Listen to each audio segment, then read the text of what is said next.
Hello, everyone, and welcome to our new Meet the Filmmakers #2 chat, in which we are going to talk to the filmmakers of the short film block 2, which is about gun violence, and it's called Gun Culture USA, and the documentary film, which is about plastic pollution, Microplastic Madness.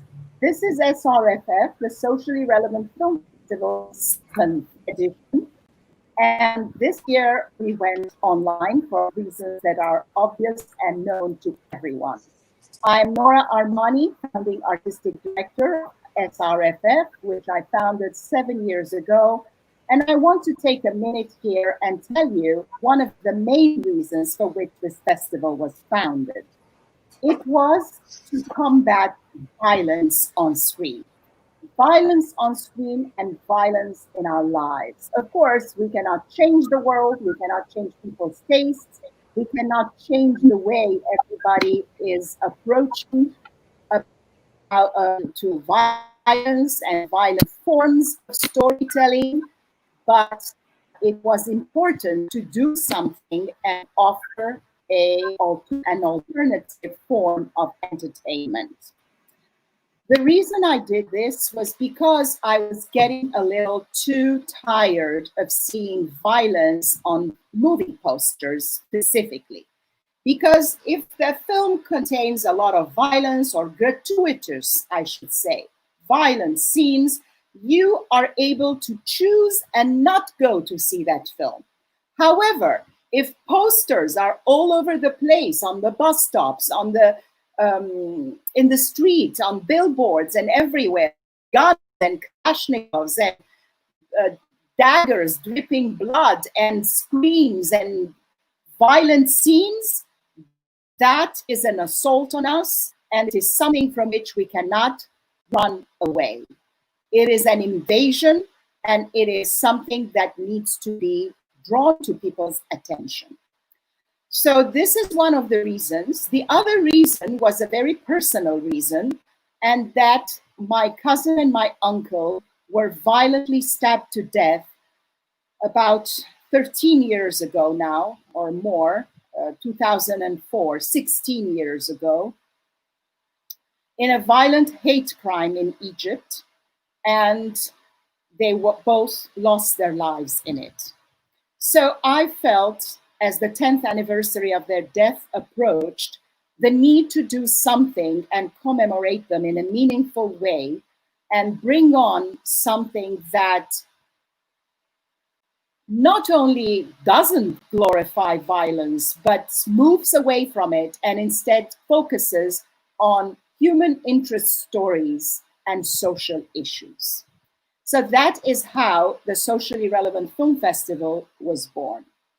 I want to take this opportunity and thank all our filmmakers and say how honored and happy I am that these filmmakers trust us with their films, and especially now that the festival has gone online, to make their films available so that the entire world, or whoever comes across them, has a chance to see and hear about these talented filmmakers and their socially relevant films with issues that are so important in society today. And I also want to thank the festival team, the board, everybody who worked so hard to make this festival a success. We were supposed to open in March at the Lincoln Center this year. And unfortunately, 5 days short of our opening, like everything else, the festival was shut down. Initially, we were thinking of waiting until September, where everything got back to normal. But since we don't know what's going to happen, and also there is SRFF 2021 coming up, we are already accepting submissions. So we decided to do like everybody else and go online. We can't complain because people have been tuning in from all over the world. Whereas before, we were limited to an audience who could be in New York and who could come to the cinema in New York. I also want to take this opportunity and thank our sponsors, without whose help Without the grants from the Lower Manhattan Cultural Council and our other sponsors, whose names are on our website under Sponsors 2020, and you're more than welcome to go find out who these wonderful people are, it would be no way that we could put this festival together. Later on, I'm going to talk to you about another sponsor yet, who is giving us a present for this talk. So without further ado, let me introduce you our panelists, our moderators. So we have Clai. I don't know how to make the screen so that you can be seen like this. Maybe it's better. Yeah. So Clai Lasher-Sommers is a survivor who was shot at the age of 13. She has been working in the gun violence prevention movement for many years. Along with advocating for policy change, she believes that education and culture shifts will in the end be the factors that move the issue forward. In November of 2019, she became the executive director of States United to Prevent Gun Violence. And previously to that, she was the director of Gun Sense Vermont. She also has worked as a director of a Battered Women's Project. Thank you very much, Clai, for being with us today. Next, I want to introduce Charlie. Charlie Allenson has been an activist in gun violence prevention, GVP, for the last 5 years. He became active in the movement after his niece Becca was shot to death in her dorm while she was sleeping by the guy she'd just broken up with. A former creative director for global ad agencies, he uses his writing abilities to craft messaging, ads, commercials, write op-eds, and whatever else needs doing. He's also a musician and is a volunteer producer for the annual Concert Across America to End Gun Violence fundraiser. Thank you very much to our wonderful moderators. And the films today, maybe I guess as we speak about the films, let me post a comment to the people are asking questions. So I'll put a comment so they know that we're aware. We are aware of the comments, and we'll come back to you and answer them. So stay with us. So the films we have today are Gun Show, directed by Richard Chisholm, who is with us here. And Getting Shot, The Real Deal is a very interesting film about the actual trauma of the real situation of getting shot, not like in movies, not like on television. Unfortunately, the director and the guests for that film are not with us, cannot be with us. Unsafe is co-directed by Adria and David Tarleton. It's a narrative short film, and it beautifully reenacts the situation in a school shooting. And it's so well done, I must say, that it creates that real atmosphere. You really think this is happening right now and shot as a documentary, but it's a narrative.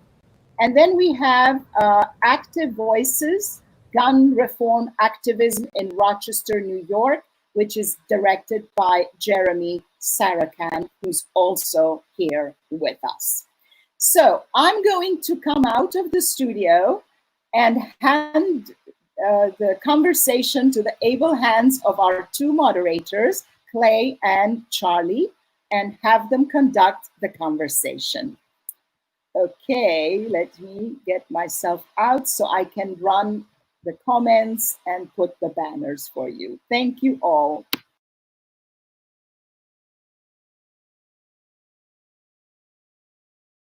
I have a question for all of you. it comes from the space in which I sit, having been a survivor, shot at 13, and having watched the gun violence prevention movement become larger, but also encompass mass shootings.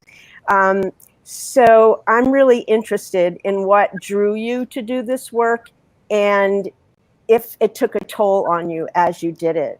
And if you just wanted to start, Adria and David, and talk about that, and talk about what it was like to work with the kids in your film, and we can move around. Sure. Well, I think, making the movie actually brought new life into me and David. I think giving a platform for the kids to kind of help us create this film and give their voices to the film was really powerful for me to be a part of. We make a short film every spring, except this year due to COVID we're pushing, but we make a short film every spring. It's part of a series called Kids Matter, Inside the Minds of Teens and Tweens. And we knew that we were scared to do this topic of gun violence, but we have a screening every year for our films with the kids all involved. And at the screening the year before, one of the kids, I was saying, any topics that you guys want to talk about? And one kid said, what about gun violence? And my heart went, because we were just so scared to do it, but we knew we had to. So that's sort of how that came into play. And then, we ended up doing a lot of research and working with the kids. This is actually the second film of this series we've played at the Socially Relevant Film Festival. The first one of these we actually played here as well. But yeah, it was really moving and powerful for us to make this film. The research was very profound and very sad that way. Just quickly too, we're part of a company called Revealing Media Group, and I just want to say thank you to my producers, Liz Fauntleroy and Stacey Flaster, for letting us do these films every year with all the talented kid actors that you have. So Jeremy, you worked with students also as you filmed, and what was that like for you, hearing their voices? Right. No, I mean, so what really sort of started me on this film was, interestingly, not gun violence per se, but the idea of people turning to activism at some point where they weren't before. When I first started the film, I was actually had a sort of more general approach, and quickly realized that wasn't as interesting, perhaps not as important. Given the time when I filmed, it was early 2019. Right around the Parkland shooting, it very much quickly came to the forefront that this was what the film needed to be about. I started off interviewing some students, which luckily high school students, which I was able to get in contact with. What's interesting is I really wasn't able to film their walkouts for various reasons of school policy. I was trying to follow those things. Luckily, one student provided me with his footage.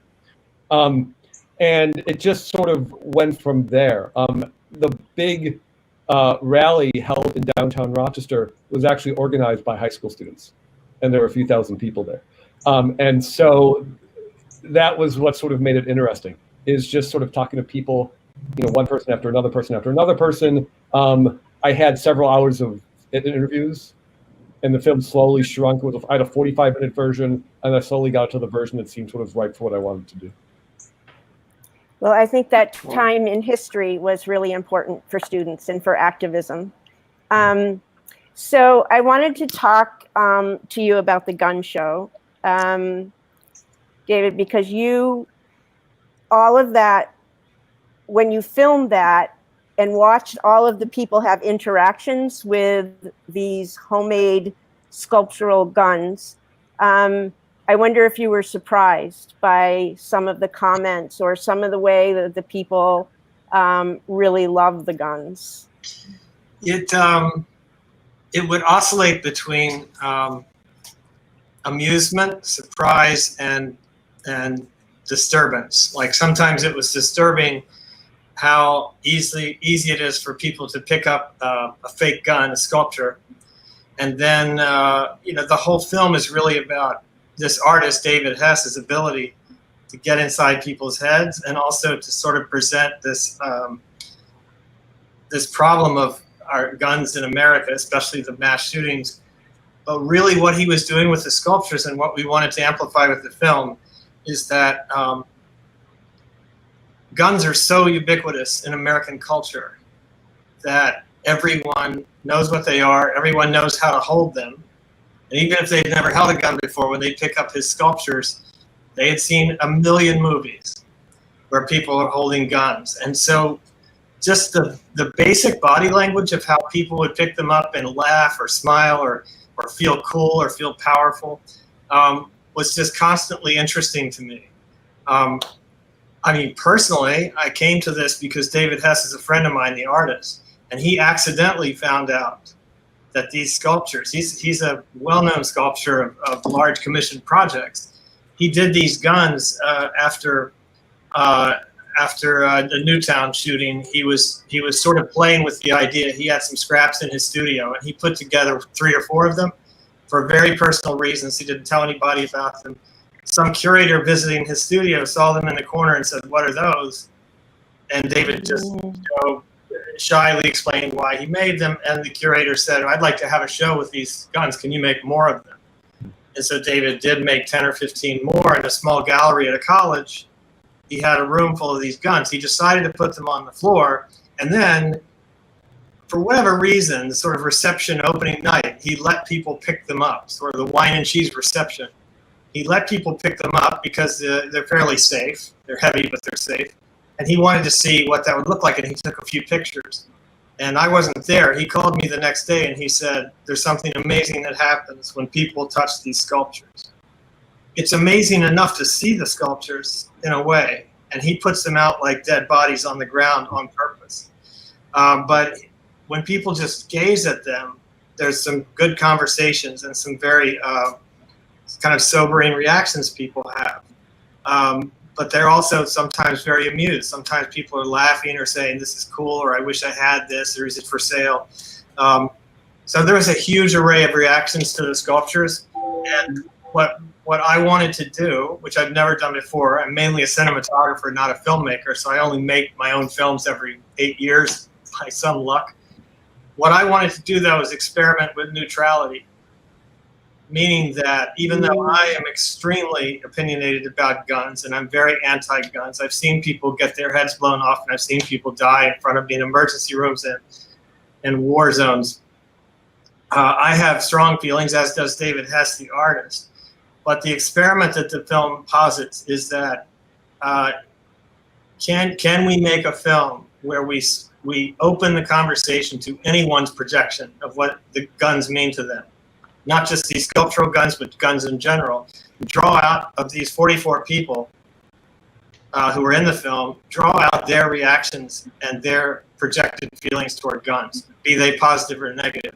And by not having our point of view beaten up over the head of the viewer, the hypothesis is that an anti-gun person can sit and watch this film and get something from it, and some NRA zealot, gun enthusiast will not leave the room. Will actually sit there and maybe think differently or open up to this conversation. Because like abortion, the issue of guns in America is highly polarized. And when I started making the film, I did research, and I was interested if anyone else has ever made a film that has any neutrality to it, and I could find none. So I thought, well, this is, as much as neutrality scared me, because I kind of have the opinion that some of our best documentaries have strong points of view, I also wanted to make a film that did not have a polemical, persuasive element to it, but just opened up a conversation so that maybe after you see the film, regardless of your feeling about guns, you go to dinner with your friends or family or whatever, and you have some kind of conversation from what you saw in the film. I don't believe that documentaries can sort of save the world and change people's minds, but their reactions to a documentary could. That was my hypothesis. That's kind of how I came to the project. Well, I think you succeeded. I think you sorry. succeeded, because one of the things that happens is in these when I speak in rural areas, there are clearly, you know, gun owners and hunters and maybe NRA people and not NRA people, and people that, you know, would rather there not be a gun left in America. And it is very polarizing. And it's not until you can get all of these conversations together that I think you'll change minds. So I think that you really succeeded, because I could identify with the people that were in that film. So Charlie, did you want to say something? I'm sorry. I did. I had a question for Richard, and anybody else who has a feeling about this can jump in. My background is as different as could be from Clai's. I'm an old Bronx boy, and it's very different.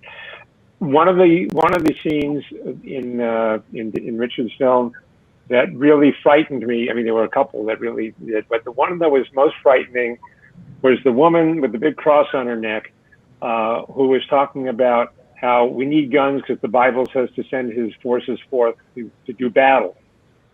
So how do you deal with, and I guess also for Adria also, and anybody else, when you've got this kind of zealotry, religious zealotry, that's worshiping guns as a tool of the Lord, how do you get to change their minds that it's not really, it doesn't make sense.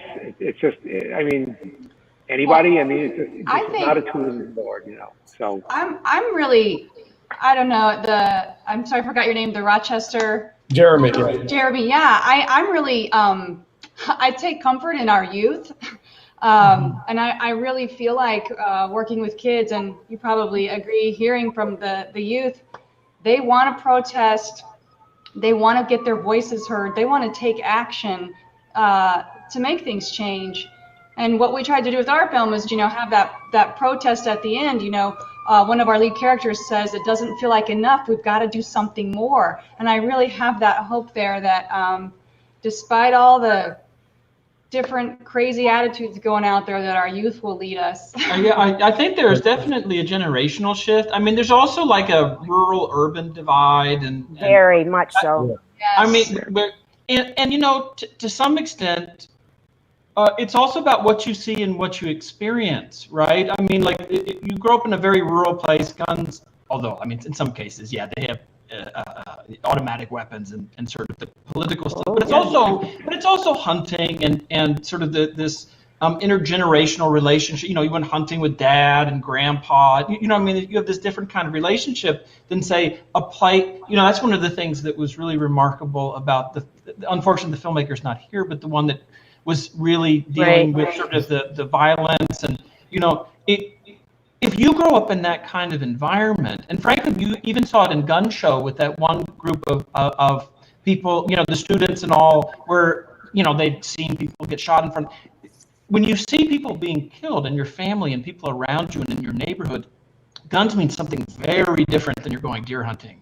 I mean, like, they're radically different things in these two contexts. And there's some ways in which that kind of divide, I don't know, the only way I can think is things like empathy, right? Like, that's part of what we were trying to do in our film, was get the audience to empathize with the survivors. If you notice, you never saw the face of the shooter. The shooter was not a character. Right, we just, yeah, and just taking out religion, just looking at the numbers. Like, when we made this film, it was like I was looking at my phone and just seeing so many shootings. The actual research on school shootings and things is horrifying. I say, if we just look at the shootings, do we really need, you know, automatic rifles available to everyone?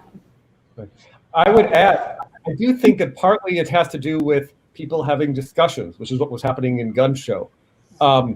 People aren't necessarily, I hate to say it, but some of the films we make probably aren't the ideal vehicle, because people may not even go in the front door to watch the film, if you will, in some cases. One of the things I didn't use at all in my film was I actually filmed a panel between 2 NRA members and 2 gun activists. And it was so calm, and so, I mean, basically the NRA people were just talking about how their kids like to hunt. And in some ways, I couldn't, I mean, it was sort of an aggravation, is I couldn't find any footage to use because it was so low key and almost sort of dull that there wasn't actually, it was like watching a slightly boring panel. I hate to say it that way. So I ended up not using any of it. And the thing is, the people there weren't really talking to each other. It was everyone sort of saying this sort of why it was fine, whatever they believed in, and then it sort of ended. But I think more discussions are probably what is needed. I think that oh, sorry, go ahead. Oh, I was just going to say that in our case, my film is about guns and gun violence in America, but it's really about the way in which art can become a tertiary platform that becomes a safe space for people to engage in a conversation. And of the hours of footage I have in 7 different locations in 7 different places, never once did anyone fight with each other verbally. Never once did anybody yell at each other about their opinions. In fact, they often ended up talking to each other. The art became this an object of amusement, and then people would be standing next to each other with these vastly different opinions, and they would start comparing notes, and they would surprise each other that they could talk to each other. And there was no discussion about legislation or politics or presidents or anything like that. It was all about how this art is so cool. I think that's all we can hope for, is to have people communicate and get the talk out there in the open. Just anything we can do to advance the conversation, whether it's through amusement or art or music or whatever, it's a little bit safer than coming on really strong with argument, because both parties in this conversation are really good at defensive arguing, and they're not going to want to budge. Right. So letting people hear themselves and letting people hear each other in a new way is, it's like pretty simple thing, but it's also like profoundly difficult when these, in the face of these issues. What's interesting to me is that in urban areas where there's a great deal of violence, gun violence in rural areas, and a lot of that is suicide. So it's predominantly white men who have guns or are hunters, or and something happens and they take the gun and shoot themselves, right? Because the lethality of the weapon is immediate. And then in urban areas, we have communities where urban gun violence is rampant. And what I find is that if we can have a conversation, right, where we talk about urban and rural, and really the intersection being isolation, lack of resources, lack of healthcare, lack of basic jobs that people need, it's those communities where we see the largest amount of gun violence. And what you've said about the gun show is crucial, because in Vermont we were passing a bill and we brought gun owners in to talk about, they were farmers and there was a writer and just regular people that were gun owners that came in and talked about why you didn't need a high capacity magazine. And they stood up there in their red flannel Vermont jackets, and it meant a lot, and dialogue and art are, to me, we can pass all the legislation, and we need to pass a lot of legislation, but you're right, it has to do with having conversations and empathy, right? And I feel like, especially in the movie with the kids that had been through the shooting, that's what got to me, was working with those kids, the empathy, right? Like how we have children working with other children not to have a panic attack on a stairway, right? And that doesn't matter where it was, rural or urban. They're all having those conversations about how do we maintain without panic attacks, without outright fear, and what does our generation need? Well, and just think about what these kids are growing up with now, right? So that they have like active shooter drills in elementary school. So it's okay, get under your desk, hide behind the door, or have you locked the door and covered the window? These are little kids that are, it's not far off of like the Cold War, hide under the desk for the nuclear Right, same. bombs. And I feel like the kids were just so gracious about being a part of The Voice. So It was anyway, amazing. I also too just want to thank the festival and all you guys for all the work you've done to move online so that other people can watch. Thank you so much. Yes, it's wonderful. Thank you so much. I wish we could keep going on with this conversation, and I wouldn't hesitate to bring you all together again, because this particular issue is a very, very, very important one, and the conversation needs to be open.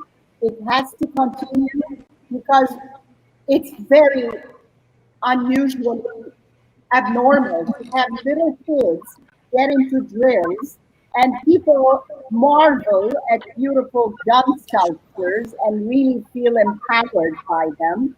And I kept saying, today I had a live chat on Facebook, and I said, what is the purpose of a gun? It is to kill someone. Somebody's mic is making a lot of background noise. I don't know which one it is, so I cannot shut everybody's mouths. So yeah, so I was saying that, what is the purpose? What is the main purpose? Why do you want to own a gun? The only thing a gun does is kill someone. So that is the maximum violence that one can think about. And we are in a culture that sort of, has polarized itself around this issue, which we need to keep discussing, because if gun ownership is a must, as per some people, at least there has to be such legislature, such control, that at least we know that some crazy people will not make bad use of it and create the situations that we are all faced with. So, I mean, this is an issue that really, really gets me going. And I'm sure all of you here, because otherwise you wouldn't have made those films. You wouldn't be in the positions that you serve in. And I wish to thank you all again and for sharing these films with us, keeping the conversation open. And I want to use this opportunity to thank our partner, our industry partner, Indie Pics, who have generously donated a number of DVDs that we will be drawing at an Enter to Win contest, which you can find on our website. On the website, there is a button, it says Enter to Win, and all participants who are listening are going to be considered to be for this drawing. So I want to also say to the people who are watching, this is a good opportunity for you to type in your questions in the comments section. If you want to type a question to any of our filmmakers or our wonderful panelists here, moderators, I will put it up on the screen and they will be able to answer your questions. If you can't think of anything right now, but later something comes up to you, please feel free. Once this video goes on our YouTube channel, which it will, I think it takes about 24 hours for it to do that. But yesterday's talk is already on our YouTube channel.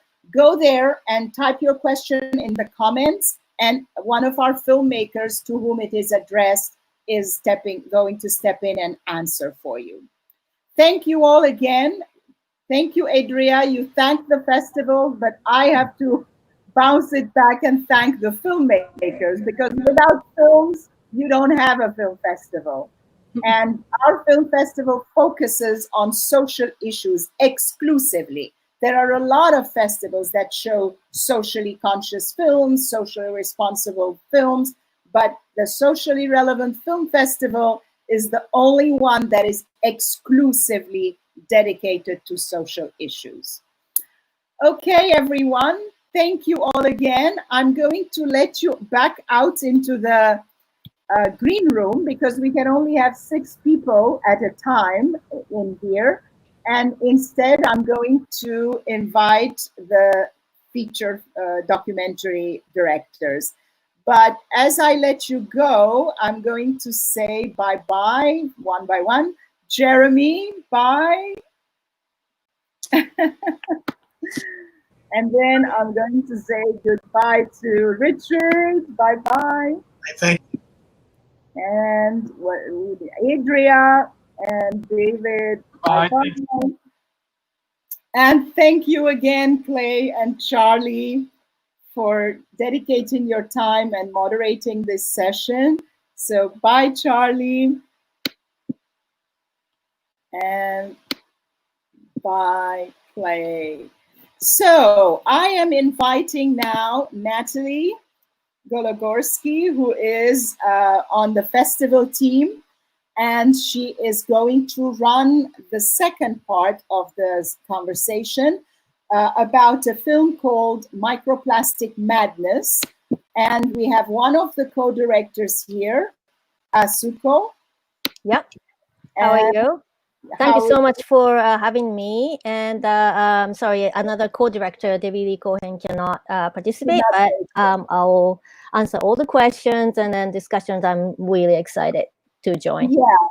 Okay, I'm going to start by making an introduction here. I have lost the sheet because I was shutting out. We were having a bit of difficulty a little while ago. Maybe there were too many people on the panel at the same time. I have no idea.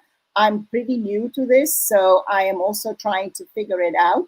This is our second Meet the Filmmakers chat. So I was trying to close a lot of my windows here to be able to get into our, one moment, I'm going to bring it back so I can properly introduce our moderator. The document is not in front of me because I shut all the windows to get more bandwidth, because we were losing some of what they were saying.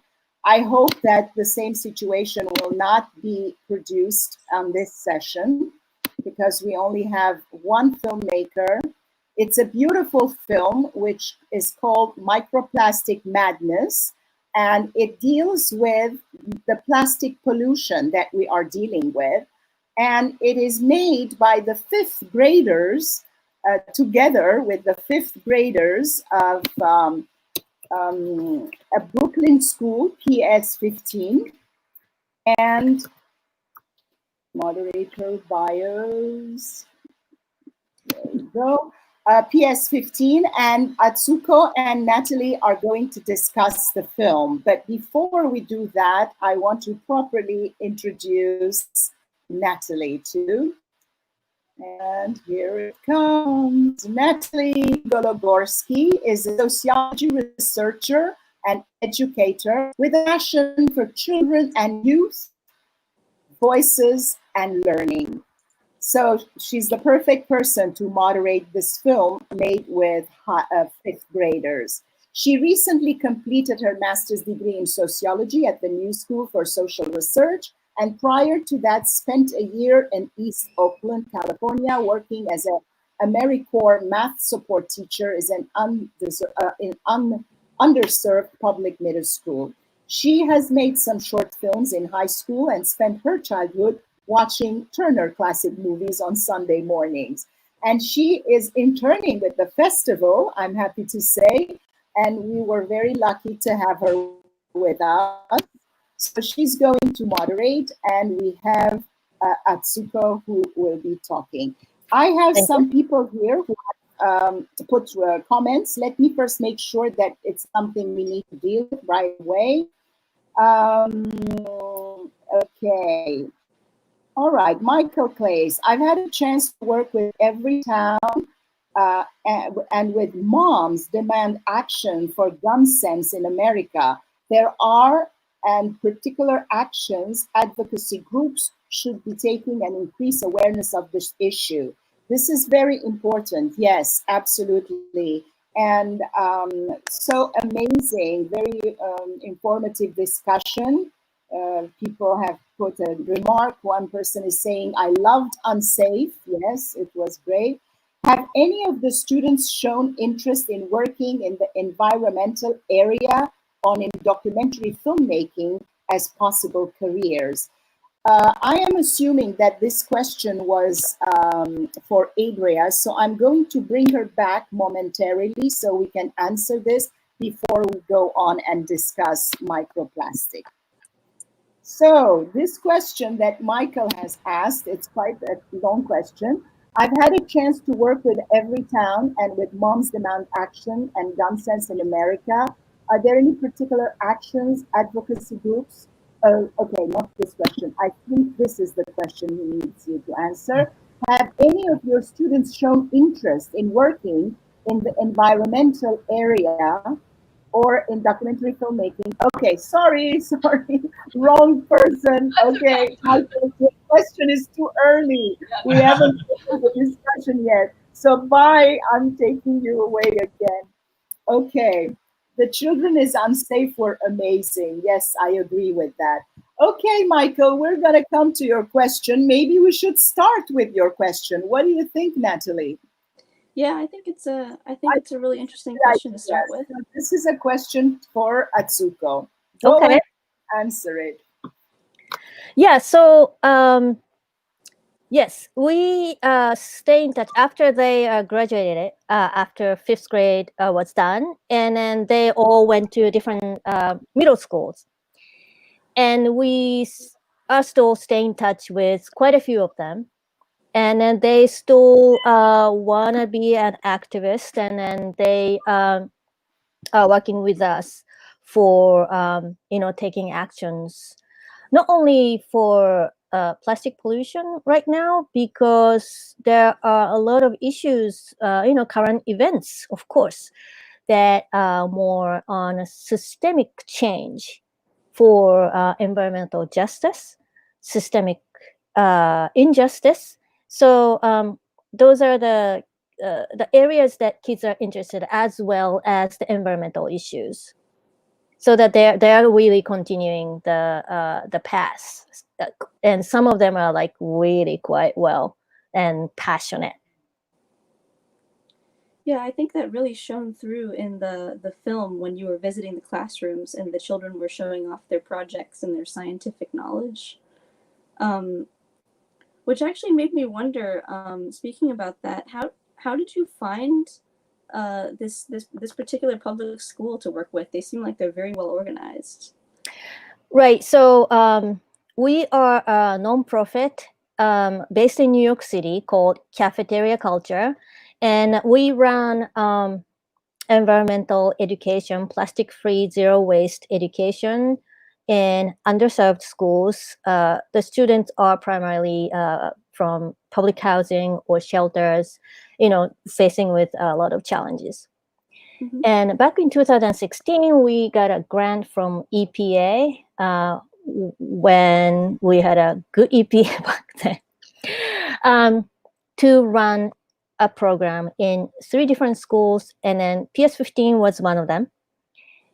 And basically, we fell in love with the school. Yes, you said, Natalie, that look, the school is very organized. Not only organized, but mm-hmm. the administration's leadership was great. Also, the strong sense of community, strong tie of community was really amazing. A minute after you walk into the school, the security guards, the custodians, the kitchen workers, everybody cared so much about the kids, and then they had a very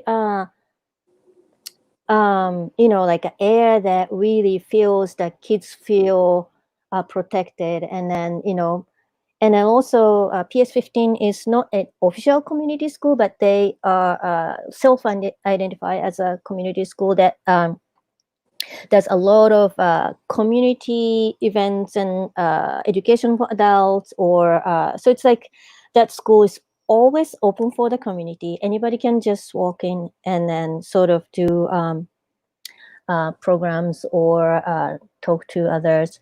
So that was really amazing.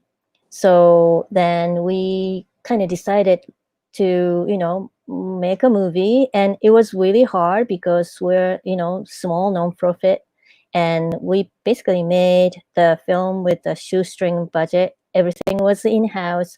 I was having a camera, but teaching at the same time, managing the class, all that was really challenging. But the kids, the storytelling of the kids was also very, very inspiring. That probably was the most, thing that motivated us to actually make a movie that, this story needs to be told. Kids who are in front line of climate change, the Red Hook is right at the water. They had a severe damage at Superstorm Sandy. And so that their storytelling was a little different from people who are usually in this movement, right? So the students from public housing, they face incredible challenges in a daily basis. So so that's why we are so motivated to tell this story to the world. Yeah, I could see that. I thought it was pretty incredible how you captured that sense of community at the school and their engagement with the broader community around the school. I also was interested in some of your choices with the editing and the presentation of the information. It seems like you brought together a lot of scientific perspectives and children's knowledge about that, and those beautiful little animated scenes with the cutouts. Right. Do you want to give us some insight into that process? Right. So the to edit the movie was really challenging too, that we had so much footage. And when somebody starts learning about plastic pollution issue, there are certain orders that people will learn, which, people usually start with the plastic litter on the street goes into the ocean and turtles die, or whales, right? So, and then that kids get into that part as an entrance. But then about, okay, so the microplastics are in the drinking water, in the air, and we're breathing and we're eating plastics. Then that gets into the second stage. And then now you learn about the microfibers. That gets into another stage. So that I wanted to really show the right order of how this plastic pollution relates to you, and how like a pervasiveness of this plastic pollution that's everywhere, not only everywhere, but also every single stage of the plastic, life cycle of plastic, is hurting communities, polluting the environment. So those are the things that we wanted to capture, all of that in the right order. And then when we wanted to really see the scientists in the movie to sort of back the information, what we're telling, and then through fifth graders' eyes, we need sort of like a validation of the content. And then now, once you bring a scientist in with the with the talking heads starts, then we needed some a tool to make it understandable, and tool to actually tell a story in a way that fifth graders can understand. So that's where the animation came in, and we actually started working with students to actually make a movie, and that was towards the end of the school year, and we didn't have enough time to actually finish, and also some of the animation parts that kids did wasn't enough good resolution, so we couldn't really use as is. So we took all the kids artworks, and then some of them we created on our own, and we did some cutout animation, which was Debby Lee, who is not here, but Debby Lee and then our lead animator, Daniel. They were moving every single raindrop frame by frame. So it was a lot of work.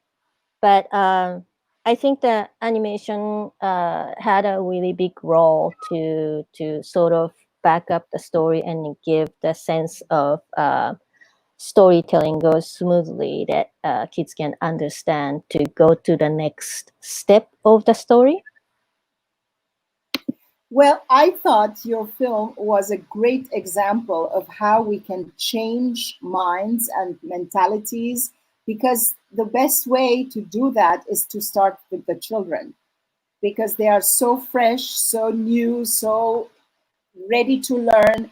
And also the hands-on way of going about this that you did, because the film is not about children, it's about also getting them involved in telling a story which not only concerns us but concerns them and their future in this world, because plastic pollution is all over the place, but once we are gone, it's the children who are going to continue to live on this planet. And what a best way to instruct them about this issue than to get them involved. And I think you should consider continuing. I'm sure you do, this cafeteria culture that you have. And please stay in touch, because we'd love to show films about the children and the youth. And, this is very, very important for our social mission. Right. And then we intentionally wanted to make sure that social part, that what the community looks like, right? And that make sure that that's sort of conveying in, through the film. So that was important. So that's why I included the kids sort of talking about the Red Hook. Yeah. And yeah, I mean, the violence that it was amazing that you shared your story, that what's the concern? What the one thing that you want to change in Red Hook? And the first answer that girl said was violence. And, it was sort of stunning. And then I debated that, should I include this in this plastic pollution movie, right? But we decided to go for it because that's how their living situation is. Yeah. And that needs to be told.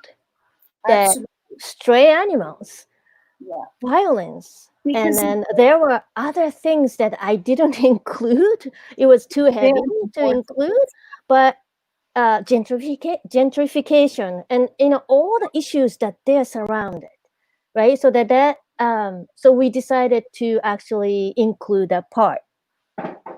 Yeah. So Natalie, yeah, you had a question, did you? Yeah, I was actually very interested in how you included the children's voices in the making of the film itself, and in a lot of their views on things. Right. So from the beginning, I really wanted this to be their voice, their really raw voice, so that the choices that I made as a filmmaker was to always, kids will look right into the lens, so that kids are talking I'm having to. a problem with the sound. I don't know if you're hearing the same. I'm having a problem. The sound is breaking up. Oh, really? For my sound? Yeah, but you're okay. I mean, now you're okay. Okay. All right. Yeah, hopefully it's gonna go through. Yeah. Yeah, so my choice was that the kids should be looking right into the lens, and I kept telling them, look at the lens, look at the lens. And then also wide lens and physically close, so that the audience will feel like they're in the classroom together with them, right? And those are the choices. And we did the pre-project interviews and the mid-project interviews, and then at the end of the project interviews with the kids, the sit-down interviews with every one of them. That took a long time, and then it was amazing that the administration allowed me to do the playing one kid at a time for like 20 minutes at a time for days of days. So that was lucky. But That's really cool. Yeah. yeah, so that was a big part of it. What I'm thinking? I mean, this is like, we didn't think about it before. Also, the fact that the studio allows a limited number of people, and we were expecting your co-director to be with you. It would have been great to have a couple of the kids also come and talk. Right. Because yeah, some of the Q&As that we invite kids, but sometimes it's hard for those tweens and teenagers that they said they were coming and like, oh, I'm with my friends, and like they have their own agendas, so that it's hard. But some of them commit to come and then love to speak. We should. I didn't know the structure though, so that's why we didn't really ask kids. But yes, some of the kids are amazing.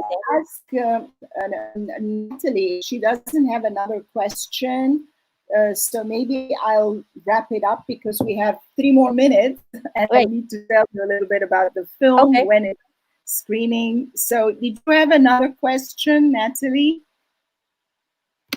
Sorry. Your mic is muted. Oh, right. Sorry. I don't have another question, but it was very nice hearing from Atsuko.